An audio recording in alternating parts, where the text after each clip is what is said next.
Good afternoon, and welcome to what I'm sure is going to be a very interesting discussion about the role of media and politics. Clearly, this distinguished lecture comes at the perfect time.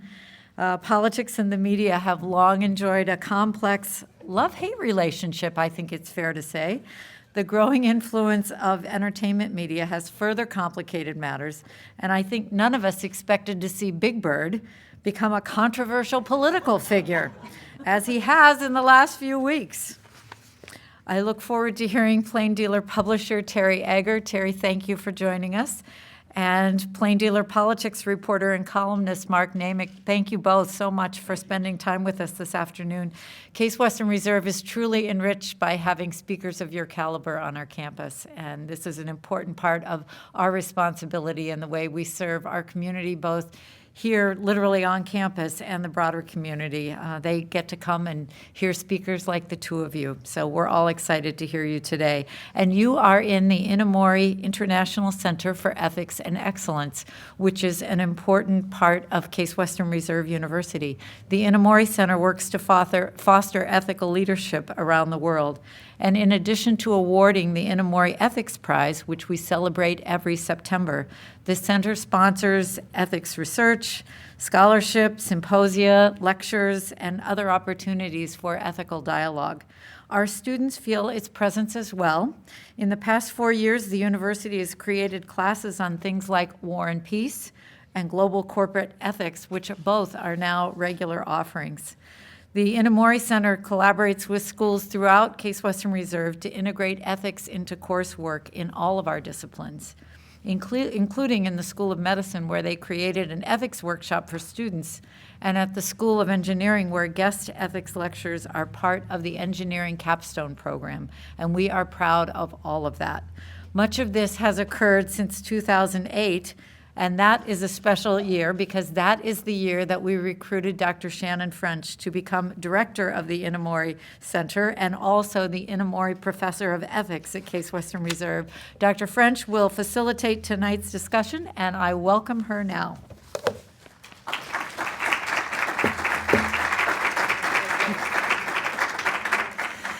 Thank you so much, President Snyder. I want you all to know that since our topic is social media, I brought my phone up here in case I need to check my Twitter feed during the conversation. It's my pleasure to introduce our two panelists today. First of all, we have with us Terry Egger, who is publisher, president, and chief executive officer of the Plain Dealer, Ohio's largest newspaper. He is responsible for the overall policy, operation, and direction of the newspaper. Terry Egger joined the Plain Dealer in May of 2006. Prior to the Plain Dealer, he served as president and publisher of the St. Louis Post-Dispatch. In addition to publishing the daily newspaper, he was responsible for all St. Louis operations, including stltoday.com. Terry joined the Post-Dispatch as general manager in 1996 and was named publisher in 1999 and president in 2000. Previously, he was vice president of advertising for Tucson newspapers in Tucson, Arizona. He also worked as marketing services manager and later as advertising director for Copley Los Angeles newspapers. He began his newspaper career at a small bi-weekly newspaper in Southern California. Prior to newspapers, Terry taught college communication courses in California. He serves on the executive committee for the Greater Cleveland Partnership and is a member of the Board of Trustees for the Cleveland Clinic Foundation, the Musical Arts Association, and the Cleveland Museum of Art. He's a member of the United Way of Greater Cleveland Board of Directors and served as the United Way's chairman of the board from 2010 to 2012. Mark Naymik has covered government and political campaigns and all the characters in between, for more than 10 years at the Plain Dealer. He currently writes a Metro column and continues to blog and provide regular political analysis to radio and television newscasts.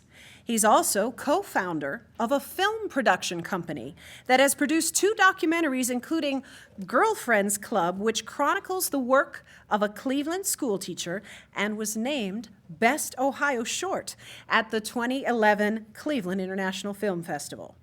Before joining The Plain Dealer, he worked at weekly newspapers in Cleveland and Philadelphia. If I could welcome you up to our stage.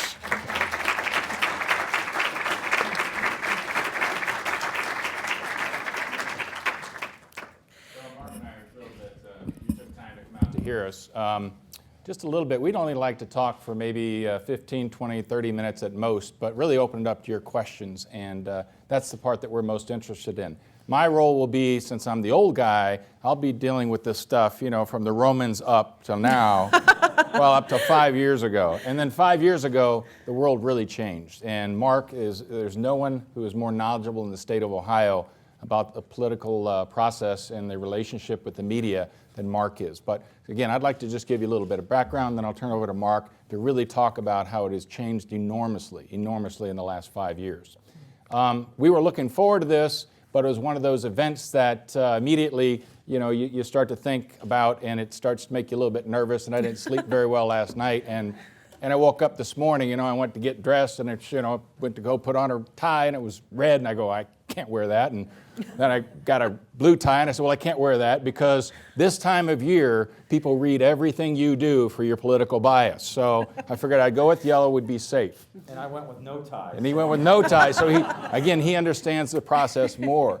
But I mentioned that issue of bias, and Barbara in her introduction talked about the love-hate relationship between media and politicians, particularly as it approaches election time, and it really is true.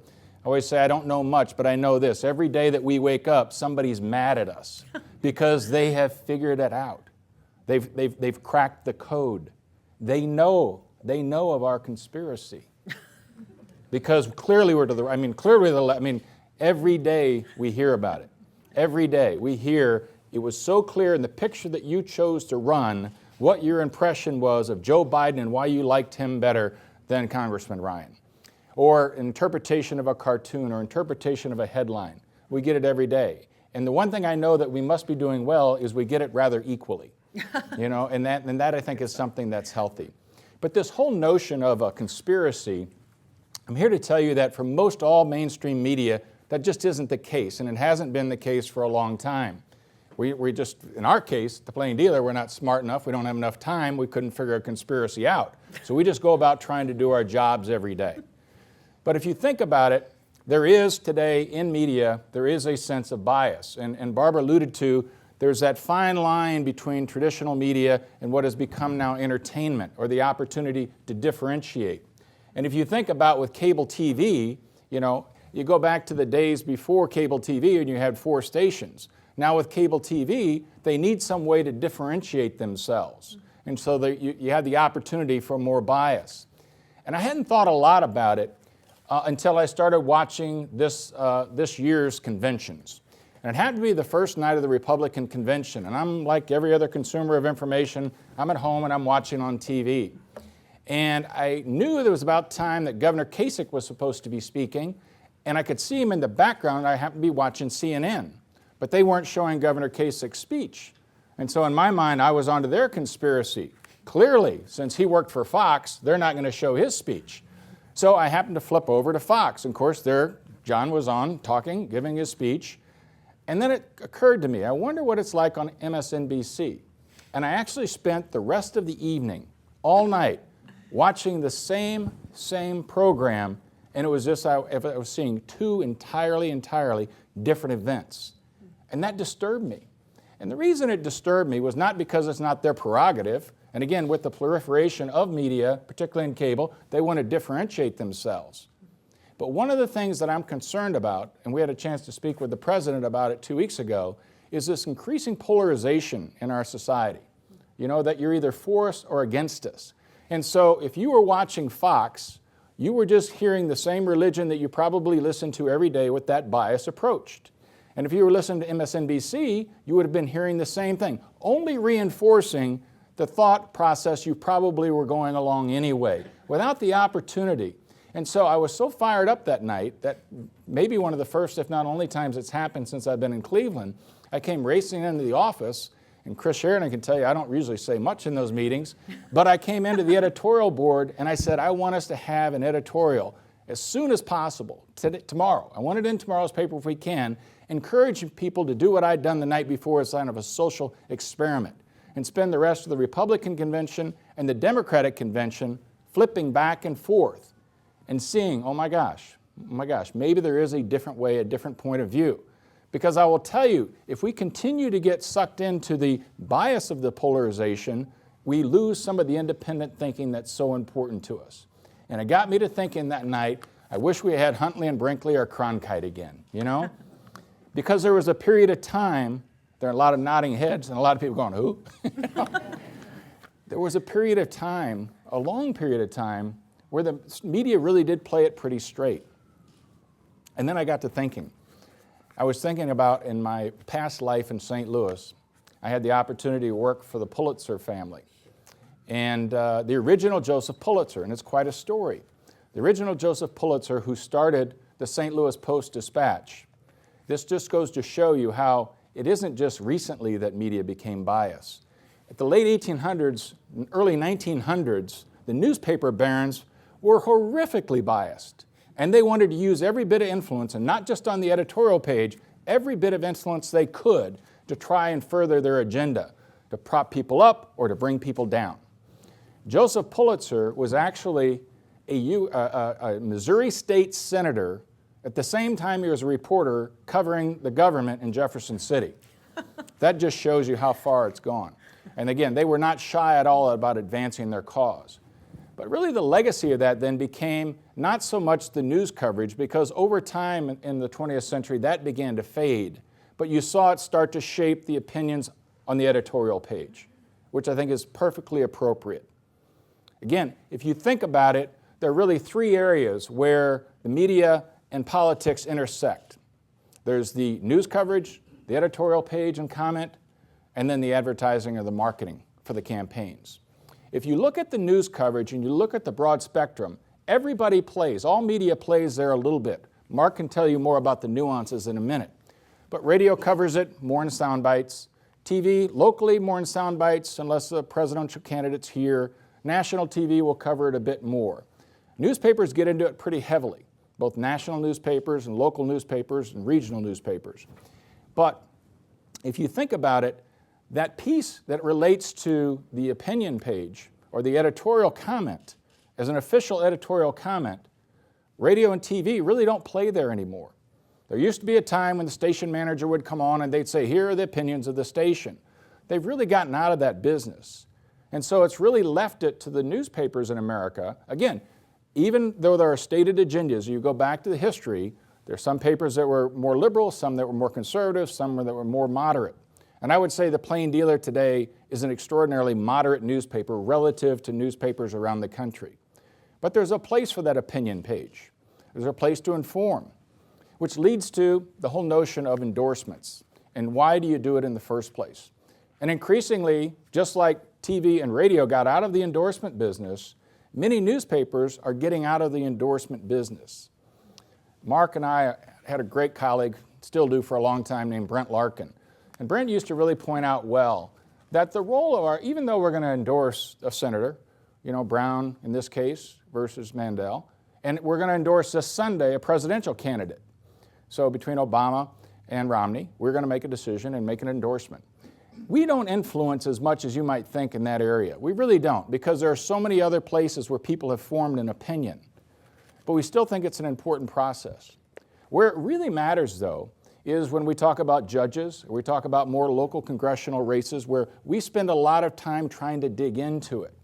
And I want to tell you what I love about the process, particularly here in your home market, is, and I hadn't seen this in other markets where I've had the opportunity to work, is that we try to bring the candidates in together at the same time and sit down and have a discussion in front of us, real time, in front of the whole group. So it's almost like its own personal debate. And I think you get the richest discussion out of that and the richest opinion. And as soon after that, we sit down and have a discussion and formulate it. And there are 8 members on our board, and out of the 8 members, it has been 4-4 before. And if it's 4-4, You know, it happens to be 3 of the 4 one way were the 3 senior people. That's where we went. But if it's 3-5, or if it's 2, what's the other 2-6? Help me, don't let me teach math. Any of those, it is, the process is what it is, what it is. And somebody asked me the other day, if you're the publisher and you don't agree with the decision, do you override the decision? And the answer to me is no, you don't. I mean, you can't play by the rules all year long and have the 8 people that you all work together to formulate your best thinking and opinions to represent that. And then when it comes to be the Super Bowl, you change the rules. That's just not the way it should work. It's not respectful to the people we serve, and it's certainly not respectful to each other as colleagues. So that is how we would play it going forward. So again, I speak to the things that have mattered over history, but in the last 5 years, and again, no one has had a better front row seat to see it than Mark, the way campaigns actually use new media and social media to influence the outcomes of elections and people's opinions. Mark? Thank you, Terry. The best example of that is really the phenomenon of what businesses have already figured out with social media, and that is the direct-to-consumer press release. Don't need the press in between. And the social media makes it easy, obviously through both Facebook, Twitter. Believe it or not, New York Times pointed this out over the weekend, but the campaigns post recipes on Pinterest. You can go to their Tumblr pages and see picnic photos. I mean, they are working every aspect. This idea of moving us, the press, out of the way, I saw a little bit in 2008, much more in 2010 with Governor Kasich. You guys that followed that might remember he was being pressed quite a bit for some more specifics on how he would cut the $8 billion budget, which really wasn't $8 billion, but that's semantics. There was a significant budget. I read about it. Yes. And they would just hold us off, and I even had conversations with some of their press staff, and they were just saying, we don't care that you guys want to know the answer. We can communicate with our constituents, and eventually, they'll come around. Now, I don't always buy their statements that they don't need us, because they're certainly sensitive to what we write when we write it. But there is a pullback. We see it a little bit more in the U.S. Senate race with Josh Mandel. He's following that same playbook. We will get to you when we get to you, but we're going to continue to hammer our message. To step back a little further to 1972, and I'll accelerate in a moment, the famous book, The Boys on the Bus. Okay, well, A, they're not boys anymore. But B, there still is a mentality of pack journalism with the social media, because everybody now will use Twitter to write about crowd size, or and it often waters down the overall product, because we're putting out all this stuff that really is inconsequential to whether a debate or to a speech. But that pack journalism is every bit as much alive as it was in 1972. With this idea that you travel together, you work together, and now we're using the social media to deliver it. And back in 1970s, wire services were powerful because a lot of small papers couldn't afford to be out on there. And they sort of faded. But in many ways, wire services, I know Marv Kropko is here. He can probably speak to this at some point too. They are still very powerful. Why? Because their first 4 paragraphs appear on Google or Yahoo when you go to check your email. And I was on a bus in Ohio with the Obama campaign in 2008, and I remember them, looking, I don't know, they were maybe going to give the message of the day or a little advance to a reporter that day, and they wanted the wire service reporter. And that can be Reuters, it can be the Associated Press, it can be others. That they have a super strong role in it. Obviously that leaves the regional paper, forced to change and, try to get there on that front. There's another, I think, really important aspect of the social media, and that has to do with the fact-checking. When we started PolitiFact, which is an association with the newspaper that won the Pulitzer in 2008, St. Pete's Times, to do it, I had no idea it would become as controversial as it is, in part, again, because of the social media. It is all about attacking the fact-checker. And PolitiFact doesn't do it alone. There's all kinds of organizations out there doing it. There's factcheck.org, which is out of the University of Pennsylvania. and many others, the Washington Post. There's such a crescendo right now that the Wall Street Journal just wrote an article or an editorial about the Pinocchio press, attacking the bias in PolitiFact and other fact-check organizations. Now, there's something really interesting. There is a group called Media Tracker Ohio that's out there right now, and they use blogs and Twitter to post about PolitiFact, specifically the PolitiFact writers. They will tell you if we had a tweet 5 years ago that seemed to lean pro-liberal. They have looked at all of our voting records. You can go find those now on their websites. But it's curious because this group, Media Tracker Ohio, is also in Virginia, two places where there's really, really contested U.S. Senate races. And the organization behind it is funded by conservative money to attack the fact checks, because in Ohio, we've been very aggressive in pointing out misstatements and falsehoods by both candidates, but in this case, the Republican candidate, Josh Mandel, has received a lot of attention for his statements. So now it's attack the fact check. And that's very easy through social media. I wrote recently a column about Art Modell after he died. I wrote the column, and a couple politicians said, you know, he lied years ago. And so now we can just go to Twitter. You don't have to call me anymore. It's so nice not to have all those emails. You can just say, @Mark Naymik on Twitter, you're a coward. You wrote about a guy who can't defend himself. And that was up about 20 minutes after I had written the story. So that continues to be a real outlet. The campaigns themselves obviously work the social media. It's most effective for them on organizing, getting campaign workers out, and keeping them fed. I mean, that's what a rally is about, obviously. There are no independents or somebody undecided there.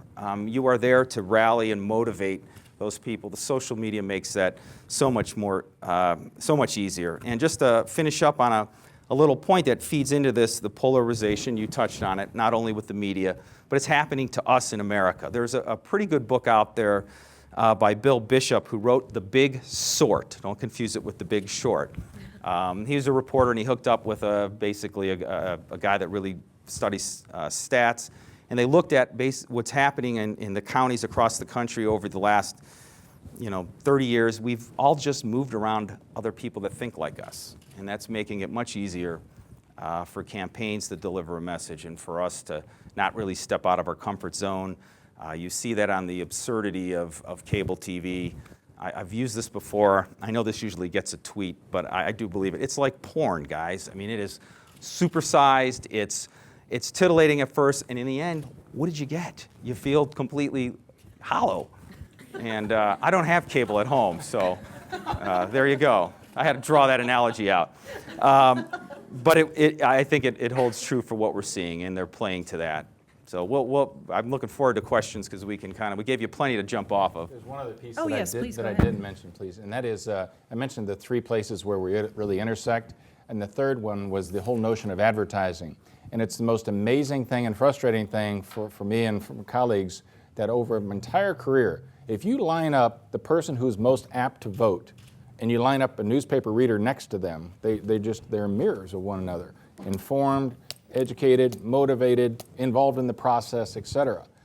And the campaigns, even though they try to push us aside anymore with social media, I mean, President Obama was here 2 weeks ago and spent almost an hour with us, trying to seek the endorsement, trying to get us up to speed.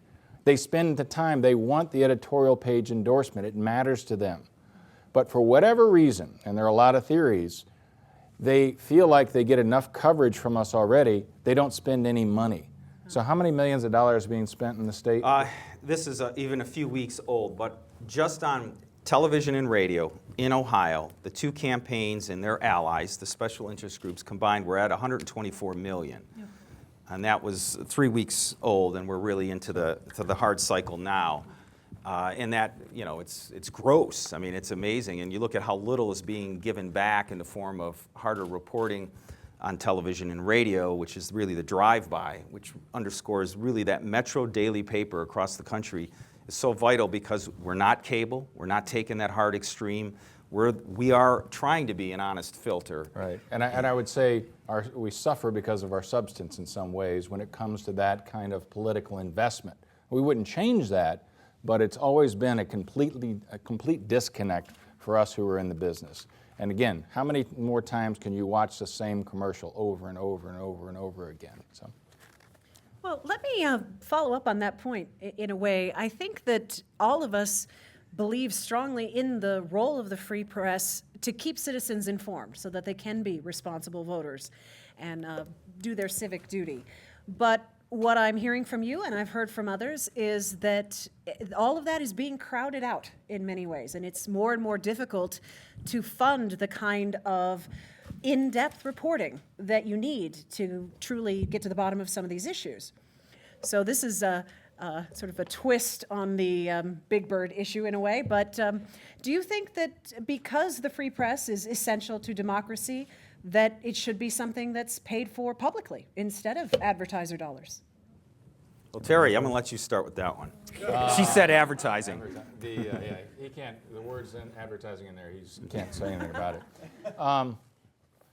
Well, this one I have an opinion on. Yeah, I mean, I just, I think there may be a way for the economic investment in order to keep the journalists doing what they do. And the point of your question is, and this is the thing that I think about most in our industry, I still believe the vast majority of Americans have no idea what is at stake if you fail to have that free press be able to do the job that it needs to do in service to the people. If you lose that, governments will shut down. And again, it's not because the same governments are bad, it's human nature. To this point, trying to get public records, trying to get the work of the public done in front of the public, and that information shared will disappear so fast. And you have to look no further back than the whole issues around the medical mart. Had we not gone to court and said, we will sue you, yes, we'll spend the $100,000, whatever it takes, to get those records in front of the public, they would not have been. Now, how significant is that? Well, it's the death of 1,000 cuts. But over time, you will lose that. And bloggers can help, and stringers can help, but there is no substitute to the full journalistic process. There just isn't. And so in order to keep that alive in the funding, there are two things, I think. One, the overall economic model, we need to continue to refine that and try to get more digital dollars to support what we do. Secondly, though, I think it's the whole notion of being open-minded to, are there opportunities for foundations, independent foundations, potentially to serve, but not public government funding. I just don't think that can ever walk into the equation. And thirdly, I really believe this most strongly. There's a value proposition between what we do. If you look at the work that Mark Naymik and Steve Litt and Chris before, what they do is very, very valuable. And by the time you aggregate that content and you put it through the process and you serve to the market, people ought to be willing to pay for that. And so the fact that we give it away free, it's very difficult, as Warren Buffett says, to have a business where you're trying to get paid for the same thing you're giving away free. That is a sin of our past from the mid-1990s. It's something that needs to be revisited. And just to touch on that, and Terry just mentioned it, there are other avenues now funding journalism. Probably the best known is ProPublica, which is an organization that's privately funded, and it is all about doing public journalism that smaller newspapers have had to give up as a result, and they literally give it away. We've run ProPublica stories in our paper. Usually they'll be, they did one recently on how members of Congress in Ohio were able to get around some prohibitions in taking money from companies, but then they were giving those companies grants, and they would track that. It's serious research, a lot of database stuff, and it's happening, and they're out there. ProPublica is leading the effort to get the TV stations, which are now are required to record and make public how much money they are giving in real time now, or how much they're getting from the campaign stations. And so they're analyzing and making that available to newspapers. So but that's only a small portion of the help in the reporting, making up the reporting that's been lost as a result of the economic changes. Well, thank you both. I'm going to exercise my option as a moderator and ask a couple more quick questions. But all of you in the audience, if you could be formulating your questions in your head, we will be taking audience questions in just a moment. So this is also something you each touched on a little bit, but I just want to press you a little further on it. We've heard a lot of discussion about the loss of civil discourse, particularly in politics. And I'm interested in what role, if any, you think social media has played in spreading incivility. And if you do think that social media has played a role in increasing incivility, why and how? First, yes, it has in incivility, because it allows you, and at least in a policy that we have at the paper, to be anonymous and make comments online. You can go to Twitter, as I sort of joked earlier, but wasn't joking, call people out on Twitter and let that get passed around and retweet it. It certainly makes it easier for, the weakest among us in terms of intellectually, I think, sometimes to not be forced to be smarter with their words. So the anonymity allows them to not take responsibility for it, and then you can't follow up and press Well, them. and the speed. Let's give you a real-time example. Last week, when the new job numbers came out, Jack Welch, the head of GE, impulsively went to Twitter and said, well, they must have cooked the books. Yeah. Bureau of Labor Statistics, which has a process where a week before they release the numbers, it goes into lockdown. People have to go get carted in and out. No one has access to a computer. 30-year bureaucrats that take pride in that were now called under because there's no ability to sleep on it with social media. And he was called out quite. He was criticized. Yeah, but he was criticized quite heavily, I think, immediately by members of both parties to get in there saying we can't. If we're going to start attacking now the number keepers, then the whole system's breaking down, and that's the problem. There is no filter. So no filter in the speed of it. Did you want to add anything? No, I just say that the notion of the anonymity, I think, is just not a good thing at all. I mean, people behave badly in Halloween costumes sometimes, because they're just not held accountable. And I think that and the inability for people to check the facts of something they read. I mean, it's just there's no good housekeeping seal on any statement that can be made, and it's not good. And increasingly, that mentality of you're for us or against us is just being reinforced. And I think back maybe one of my proudest moments. I mean, this whole notion of independent thinking is being lost. And as parents, one of our proudest moments, this goes back to the St. Louis days, and we had some issues coming up at work. And I was coming home and I wanted to tell the kids, look, you might hear some bad things about your dad, You might hear some bad things about your dad. I'm just sitting around the table at dinner and telling them, and I said, let me give you my point of view on what you might hear, but why I'm doing what I believe is right. And so I remember offering that. And our son was, I think, a freshman or sophomore in high school at the time, their oldest son. The other two didn't care. And he said, Dad, I love you and I believe what you have to say, but before I can buy into that entirely, I'd need to know what the other folks are telling their kids at the dinner table tonight. And it was profound. And so who and where are we, enough of us out there, having that kind of thought and mentality rather than just going along with the stream that reinforces where we may already lean? And I just think that's a big opportunity. I think it's a big opportunity for political leadership to stand up to their parties. And I think that in the future, there's an opportunity for people who would come out and say, my work is about the people, not about the party. And that those people who just get things done and try to bring that are ones that can be leaders. And again, two different political parties, and you may disagree with it or not, but I happen to know them. John Kasich doesn't care so much about what the Republicans think of him. He's trying to do something. Ed Fitzgerald doesn't really care so much about what he's trying to get something done. So there is an opportunity for leadership like that. And guess what? They're both beginning to stand out for accomplishment. Well, now I would like to flip things a little bit, and that is that we have talked about a lot of the negatives, and it's hard not to because they jump out at you. But I would invite, again, each of you to say something about positives that you associate with the rise of social media as it relates to politics and the traditional media. What are some positives? Great question, and I think some of this will sound simple enough.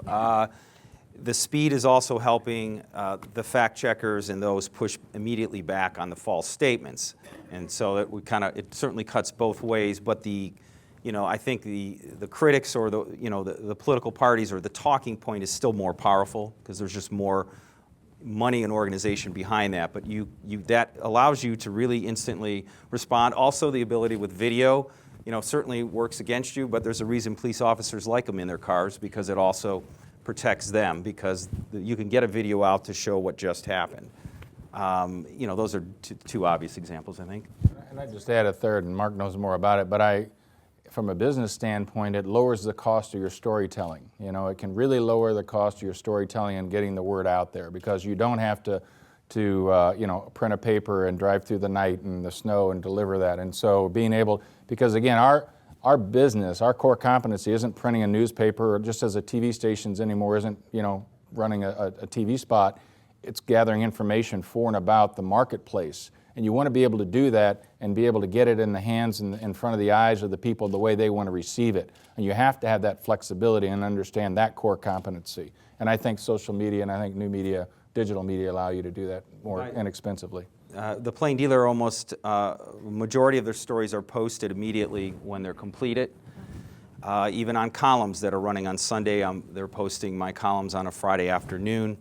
What is good about that is when I do make a mistake, you hear immediately from organizations that you have an opportunity to correct it. Now, the flip side of that, and this is very close to what's happening in politics, is institutions have become savvy to this. The campaigns have become savvy. So there are cases where we will weigh whether we're going to put a story up early because we know they're going to try to, walk back a quote. They're going to call and they're going to attack it. And there are certain institutions in town that are very aggressive on that. Campaigns do it incredibly. I mean, Henry Gomez, who's our chief political reporter right now on the campaigns, he hears immediately from it. So it works both ways, but I want to correct the record. If there is that honest mistake, sometimes it's a typo, name wrong, title wrong, and then you get into the heated battles with them trying to say, well, I didn't like the way you framed it. But that's a nice luxury to have, is the ability to, if someone spots it, we're gonna correct it. Do you feel that generally more people are engaged because of social media, or about the same? Well, from my standpoint, more are engaged. I still get decent email traffic and phone calls, but we tried an experiment last week. I don't know if anybody saw it with the vice presidential debates. We had all of our political pundits go on during the debate and just start a dialogue, making observations, throwing out fact checks. And we noticed that we kept at bay a lot of the extreme views until the very end. Because there's always that guy who says it's going to start and he's going to go, Joe Biden's kicking his butt. It's not reality. And we noticed that dialogue, by being in there, definitely makes a difference. And it's good to see people getting on, trying to offer more diversity. We're going to do it again this week with the presidential debate. It helps generate content, but helps create that environment for dialogue. And maybe some trust and engagement with the reporters that might not have been as easy to achieve. All right, I've made you wait long enough. Please raise your hand if you have a question, and we'll have a microphone walked over to you. If you would be patient one moment, I see the microphone on its way. We have a gentleman right up here. And if you could do me the favor of just stating your name and then. I'm Michael Barron. As a corollary to what you were talking about, why does the industry do such a bad job promoting itself? I'm a citizen of Northeast Ohio, and I fear for what's to become at the Plain Dealer. You've done terrific work, sir, and what we worry about is that a year from now or 3 years from now, we won't have the feet on the street to be able to cover things like City Hall. Well, go ahead. Thank you. I heard two questions in there. Why don't we promote ourselves more? And then, okay. Well, again, I think that it's a fair question, and we don't spend a lot of hard dollars on radio and TV and billboards. And one of the reasons is those resources are going toward the journalism right now and running the business. But secondly, when we think about it, between Cleveland.com, the Plain Dealer, our direct mail packages, Sun newspapers, there's not a larger promotion platform available out there. So we do promote ourselves every day. I mean, we reach 1.2 million people every week. And so we try to tell our story within that, because it's not just people reading the Plain Dealer, but the Sun News folks, the people who don't get the paper, but they receive the direct mail package, the people who go on Cleveland.com. And we try to tell our story about all of our entities through that method. Now, the question overall, though, is the economics of the business are tough and ugly. I mean, they just are, and I'm being blunt. And partly because of shifts in overall media consumption and spend, but also it's still a bit of an economic issue. I mean, there's just a lot of our customers don't have money right now, traditional customers. So I think, as we have to think about it, what is the most valuable thing that we have? Is it being able to go on your computer? Is it being able to get on your mobile device? Is it being able to pick it up and receive, and turn the page, at home? Or is it the content itself? And that's the piece that we need to be able to assure we try to preserve as much as possible, because that's our core competency. It's gathering information for and about this marketplace with some credibility. Breaking news, investigative reports, critical comment, columnist, advertising, all of that information. And this, in the new world, actually gives us the ability perhaps to disseminate it faster to more people with less expense. And so I think that's one of the things we need and will evolve to over time. It won't be an issue of a newspaper or not a newspaper. It will be a combination of and an alignment of the resources to what you can afford and where people are going to get it. We have another questioner in the back there. I was wondering, when Barbara was asking about public funding and you said you'd prefer foundations giving, how do you then, when you have certain private foundations who you know are either Republican or Democrat, how do you not, as the plain dealer, because those are where your monies are coming from, keep still, fairness and equity without swaying to the right or to the left? Yeah, that's, again, a fair question. And I would just, in a very simple fashion, say you'd understand the terms of the debate before you ever entered that agreement. And so it's no different than if a local car dealer gives us money and he happens to run for state Senate or U.S. Senate or Congress, whatever the position, we're not going to change our position editorially in our news coverage because of that. It's just, there is a separation of church and state that is and must exist, and that needs to be articulated up front. If I'm on the Cleveland Clinic board, we're not going to do bad stories on UH because of that or vice versa. It just isn't going to happen. The role of that independence is so much bigger than any one of us, and we need to all respect that. I'll, add right on that point. Obviously, Terry is alluding to Tom Ganley, which is probably, yeah. I don't know. He may. I mean, I don't know where he ranks, but I'm sure it's one of our biggest advertisers. And it was one of the toughest situations, not relative to the advertising side, but we were trying to figure out, can we even print what is being said in this graphic accusation about sexual harassment involving a U.S. Senate candidate and the plain dealers among the top advertisers. And I will tell you, as a guy in the newsroom, never heard a word about the advertising side.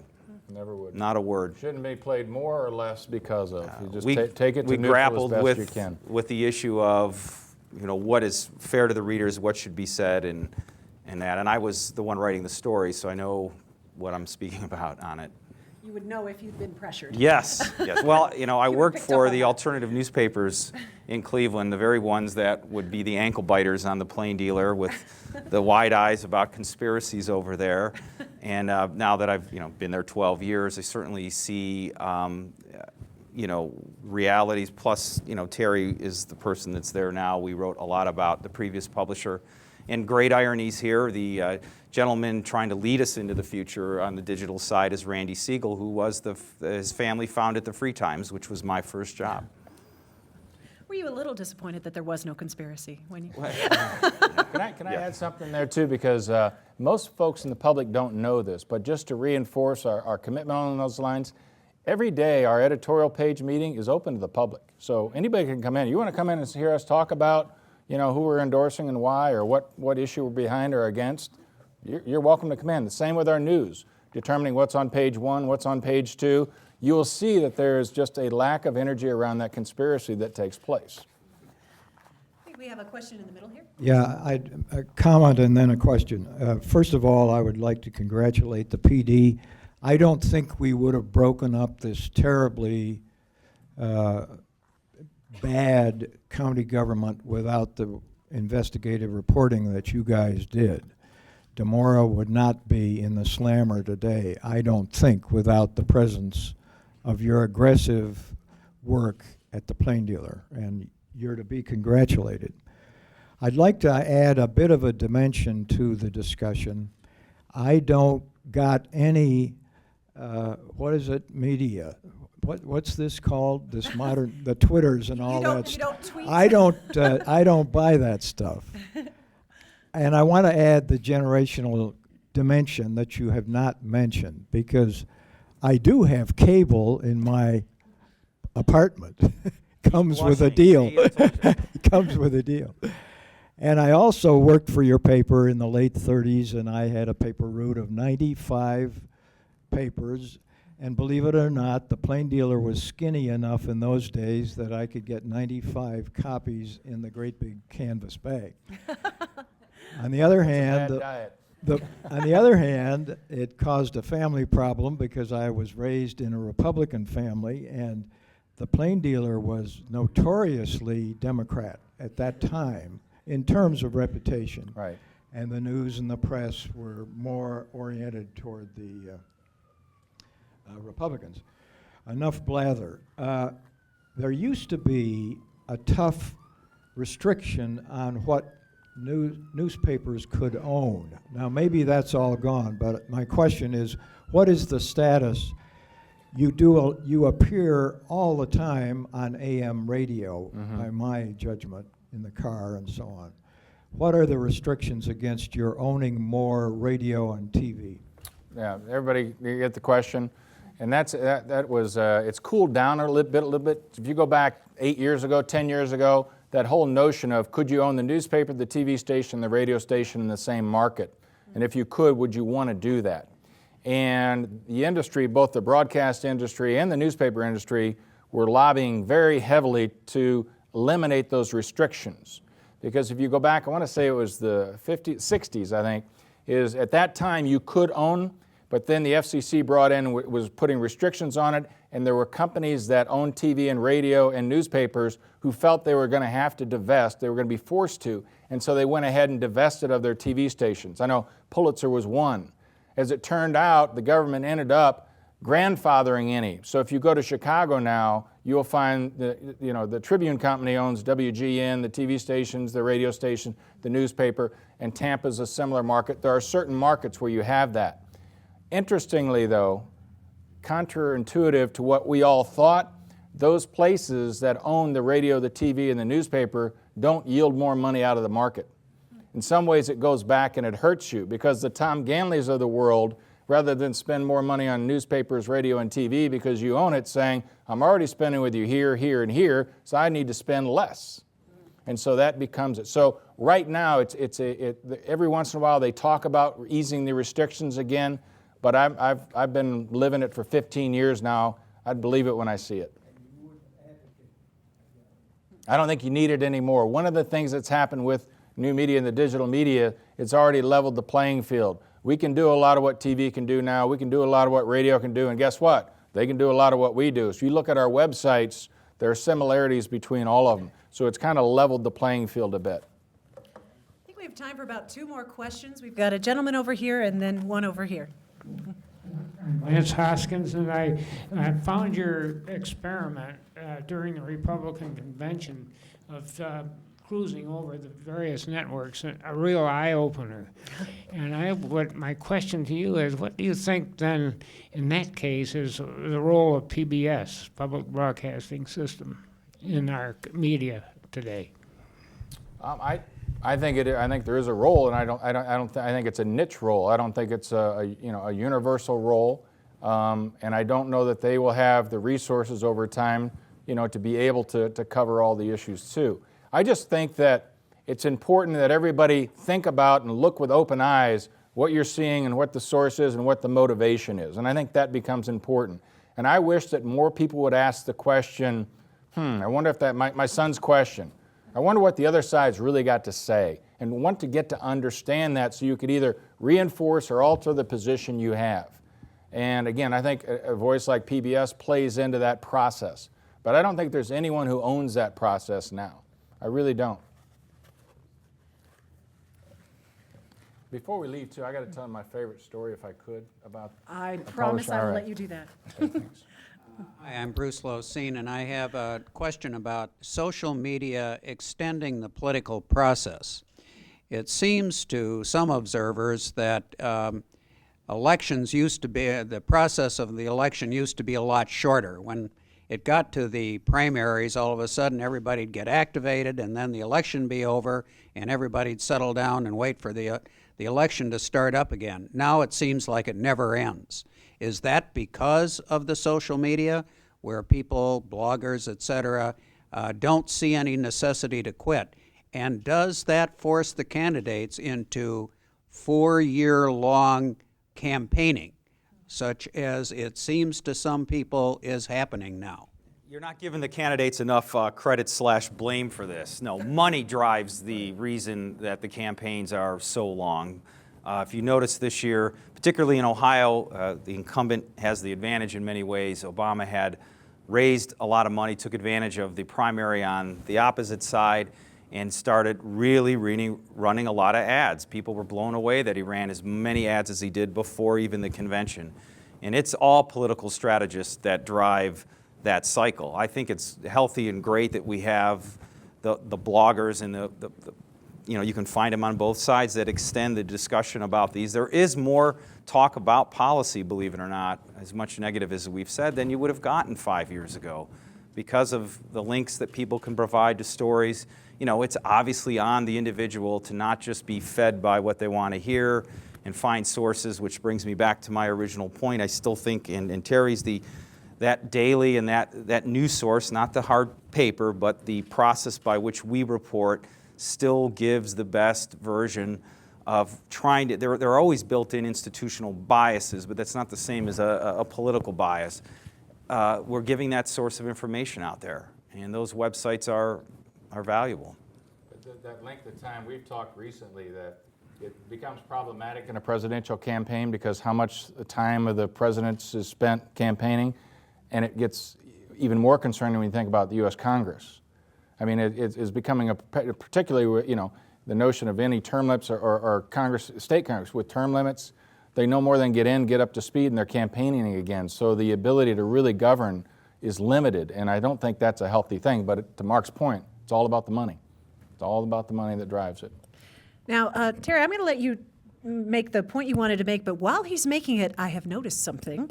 We talked about generational issues here. We have not had any questions from our students in the room. I don't know if they're all just tweeting and texting one another and not raising their hands, but while we're hearing from you, Terry, I challenge the students in the room. I want at least one of you to ask our final question, so be thinking deep thoughts and not just sharing them with your peers. So please go ahead, and then we'll take a question from a student. And again, and I'm worried that this may be lost on the students, but I just wanted to tell a story on myself, and it's because it's right in the heart of the whole notion of the media and the politics and elections, and it was that worst moment in my career.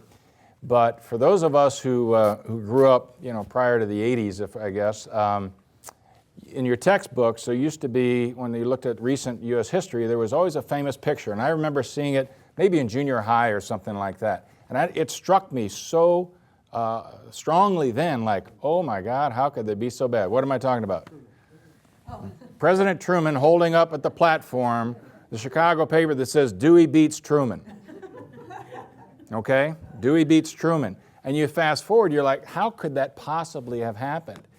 And sure enough, as the further you got, there we were on the election night, President Bush and President Gore, and there is nothing more exciting than being in a newsroom on election night. It's electrifying, it really is. And so I usually try to stay out of the way because I'm not a trained journalist, and but if I can help get coffee or be a part of it. So I was there most all night long. And early on, it looked like Bush was doing okay. And then it looked like Gore was doing better. And then it looked like Gore was really doing better. And so it was do you remember, Mark? Back and forth all night. And finally it got to be very, very late. And our people were saying, it looks like Bush has this thing. And I may want to say it was CNN. I can't remember who first called it. But there we were all in the newsroom, counting votes, trying to get it all done. And we were convinced we had it. And so, all right, boom. So we're working on the headlines. And again, they even let me, be a part of that. So getting it all done, all right, release the last page, there we go. And so it was about 2 in the morning or something by the time I left, and I was driving home. We lived about 15 miles west of downtown, right next to our production facility. And so, I thought I'm all amped up because of this election. I mean, the adrenaline was cranking. I said, what I'm going to do? I'm going to swing into the plant and say thank you to all the folks there because, they were waiting on deadline. They felt the adrenaline too. And I went in not making any of this up. And I was, shaking hands and saying thank you. And I went out to the back docks and I said, were you out? And they said, and they driving away. There goes the last truck. And I went, yes. And the phone rang. And the phone rang. And the phone rang. And I picked it up and they said, we don't know. And I had just watched 350,000 newspapers go hit the street with the potential of Dewey meets Truman on my watch. So I went home that night and I just sat in front of the TV. I never went to sleep, sat there all night thinking my career was completely over. So it just took us a few months to verify, that's all. All right, do we have a student question? Don't let me down. Oh. Oh, bless your heart.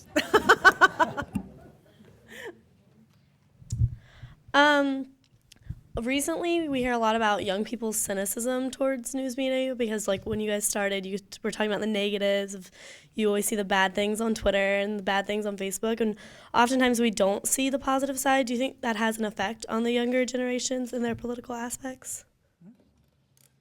The negative on what we're saying about social media? No, the social media itself, like negative views the expressed. views that are expressed on the social media. I used social media. I think people love social media. I don't think they're being, it's discouraging them. And again, maybe I'm still not clear on the question. Is it feeding into the cynicism that people are so negative on social media and there's so much of that buzz? On everything. And the fact-checking itself may feed into cynicism if they say, oh, everything we hear is going to be corrected an hour later. Yeah, I hope not. I just think that's a really great question. And I would say that, in fairness, they're very powerful tools. Very, very powerful tools, and rapidly expanding in what they can do and how they're being used. And so it all comes down to how are they being used. Because you take any powerful tool, you take a gun, it can be for good, it can be for bad. And so how is it being implemented? And you have people responsibly around it trying to help kind of nurture that it's being used for the right things in the right ways. One worth adding to that is, so the social media does say a lot of positive things and provide story ideas. The people I follow on Facebook, mine's very open, so I'll follow anybody, and I pretty much kick my family and friends off because I'll keep it sort of work-related in that discussion. But I find story ideas. People are so proud of things going on the local level that's really powerful for a tool to find stories and to promote. And another example of where they're sort of almost doing their own reporting, you'll see tweets from various events. I went to Ingenuity Fest, and I tweeted that it was a small crowd there, but manageable. I was with my family, and people reacted saying, well, it's only small because there's lots of other people out. And then people started posting things about all these great events around the city of Cleveland. So I think there's a balance to sort of the negative on there, and I do see it, and the value is just awesome value to Facebook and the ability to move information, good and bad. Well, I think that idea that any of these media platforms are neutral in a way, and it's how you use them, and the responsibility that goes behind that has been a thread in both of your comments. Well, I thank you both for your time and your insights. Can we thank our guests?